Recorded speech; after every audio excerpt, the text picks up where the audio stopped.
The night settles like a tired sigh over the small-town diner, where the glow of neon letters flickers quietly against the rain. The hour is late, yet the staff move with that familiar end-of-shift rhythm, the half-speed tidying, the gentle clinking of plates, the soft hum of a radio no one pays attention to. Evan stands behind the counter with a dish towel draped over his shoulder, trying to calm the swarm of anxious thoughts in his head. Tomorrow, the regional manager arrives. One mistake, one complaint, one wrong expression on the wrong customer, and he will be done. His third warning, his final chance. He tries to pretend his hands aren't shaking. The door chimes softly. Lena steps inside with her older brother. She walks stiffly, her leg brace catching the faint light, but her expression, shy, calm, almost luminous with quiet courage, brings a momentary warmth to the room. Customers who know her nod gently. Evan smiles the way people smile at a beam of sunlight after hours of gloom.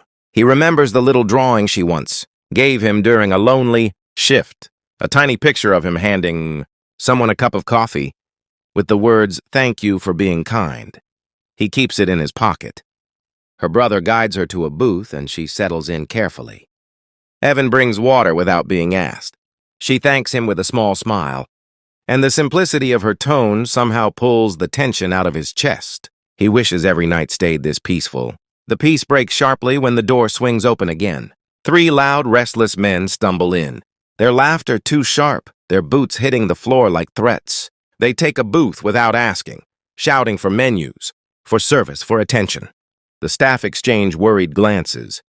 Corporate policy is clear. Avoid conflict at all costs, even when customers behave badly. Even when hearts break quietly behind employee smiles. One bully whistles at Evan. Another slams a fist on the table, complaining about non-existent delays.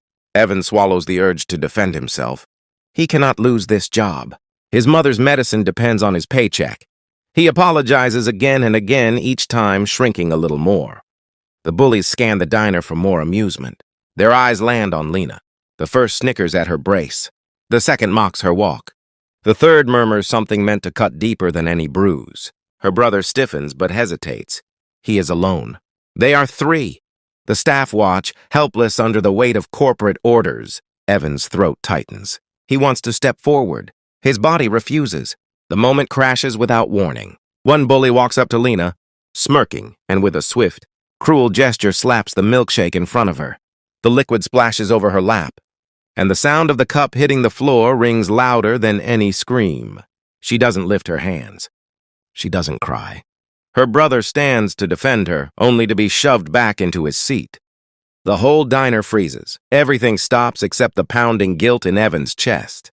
He opens his mouth to speak, to apologize, to do something, anything, but the bullies are already laughing their way out the door, satisfied with the harm they caused. Lena lowers her gaze.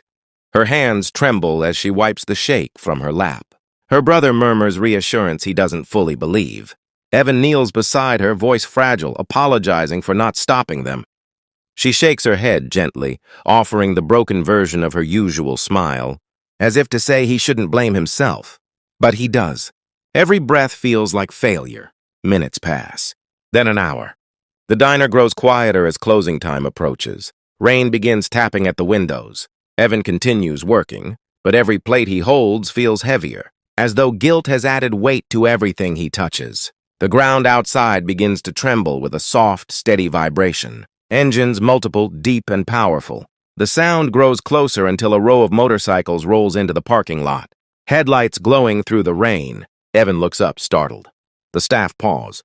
The customers shift uncomfortably. A group of bikers is the last thing they expect at this hour. The door opens slowly. Heavy boots step in, but their presence is nothing like the earlier men. These figures carry themselves with purpose, not chaos. Their jackets are worn, patched with symbols of old missions and old scars. Rain drips from their gloves. Their expressions are unreadable but not hostile. They move quietly to the counter and sit without complaint, scanning the diner with calm, observant eyes. One biker, the oldest, with silver in his beard, glances at Lena. His gaze softens when he sees the spilled drink on the floor, the damp stain on her clothes, the silent distress in her posture. Another biker notices the way Evan keeps glancing toward her, guilt twisting in his expression. The leader speaks softly to Evan, asking what happened. His voice is deep but kind, like the sound of someone who has carried burdens heavier than most can imagine. Evan tries to explain, but his words crack. He admits he froze. He admits he was afraid of losing his job. He admits he feels ashamed. The biker nods slowly, not judging him, not pushing for more details. He says some of the hardest battles are fought inside people's hearts. Evan looks down, unsure how to respond.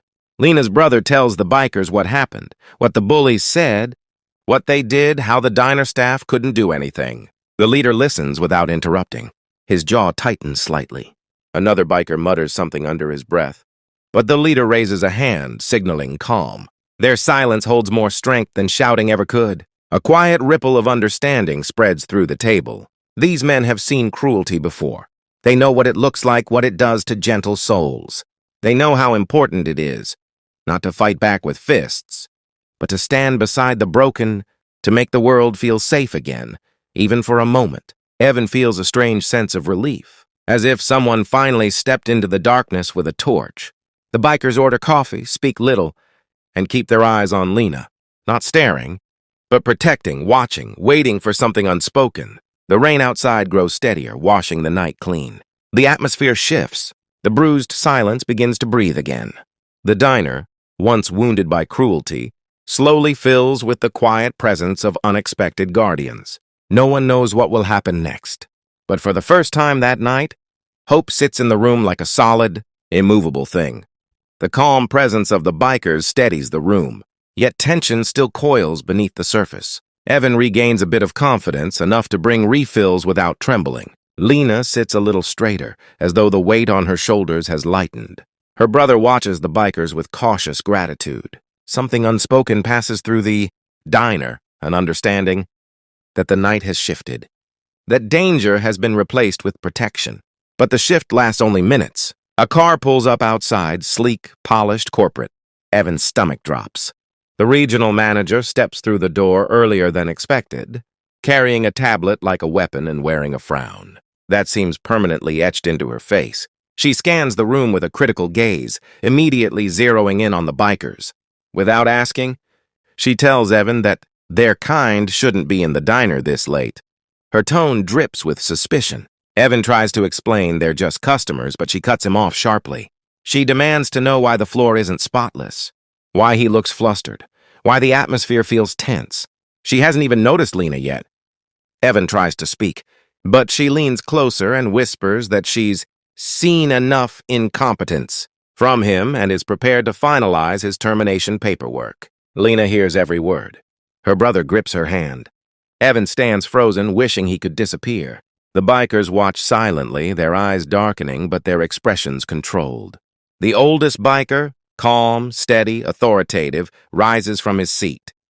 He stands tall but respectful and addresses the manager in a low voice. He explains he is there because he witnessed a disabled girl being bullied earlier, and that the staff handled the situation with remarkable restraint. The manager scoffs, accusing him of exaggeration. She still doesn't acknowledge Lena. Another biker stands, supporting the first man's words.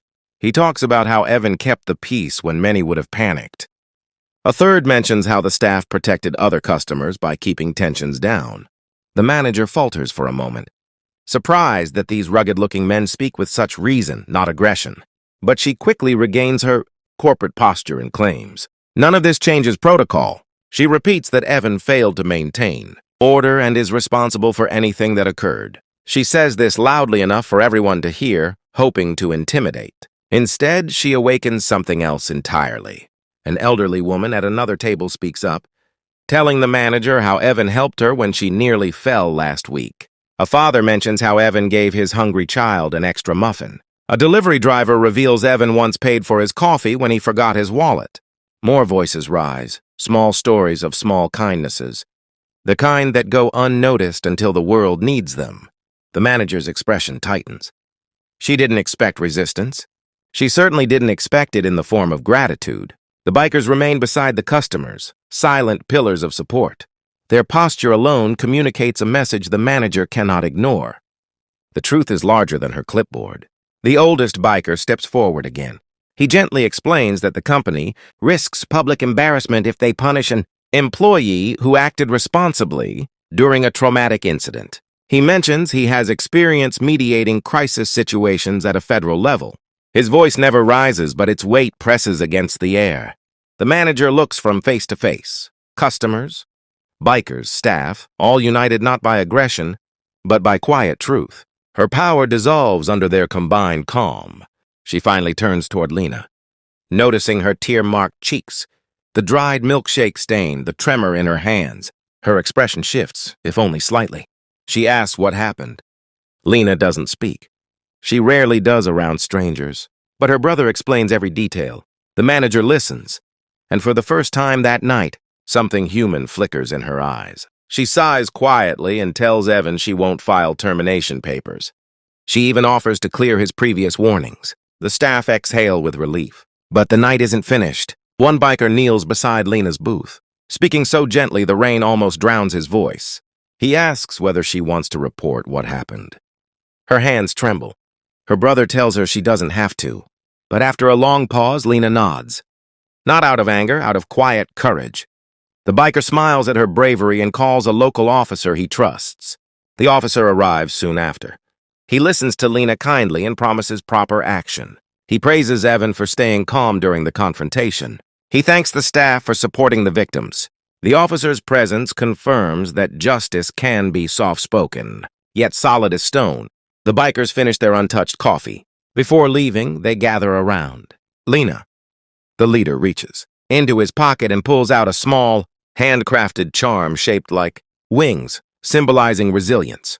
He tells her they give these only to people who show silent bravery. Her brother's eyes fill with tears as she accepts it with both hands. She holds it like something fragile yet powerful.